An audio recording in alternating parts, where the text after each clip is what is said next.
They don't usually tell you this, but African and Asian art didn't begin as decoration. It began as knowledge, as law, as memory, as power. Before galleries, before museums, before the idea of art as something you hang on a wall, these cultures were already shaping reality through form. African art was never passive. In West Africa, the Nok civilization, over 2,000 years ago, mastered terracotta sculpture with a realism that still feels modern today.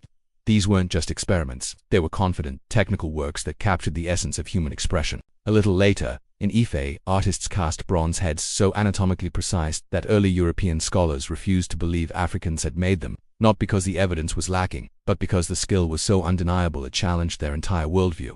Imagine that art so powerful it rewrites history. And the Benin Bronzes, they weren't ornaments. They were archives. They were court records, genealogies and political history cast in metal. This was art as governance, art as memory. Each plaque told a story, documented a treaty, or honored a leader. Across the continent, art encoded cosmology, ancestry, law, and authority.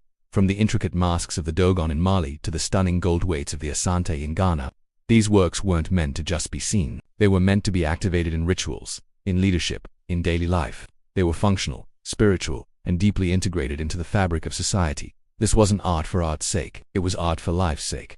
Now let's look east. In Asia, art evolved as philosophy made visible. It was a physical manifestation of abstract ideas, a bridge between the material and the spiritual. In India, for instance, sculpture followed sacred mathematics. The bodies of gods and goddesses were shaped by geometry, proportion, and rhythm, not by a quest for realism. The goal wasn't to replicate a human form, but to create a form that could guide meditation and elevate spiritual focus. Think of the serene Buddhas or the dynamic dancing Shivas. Every curve, every gesture, is a piece of a larger cosmic puzzle. The Ajanta cave paintings weren't just stories on walls. They were moral universes, entire philosophies rendered in vibrant color and fluid movement.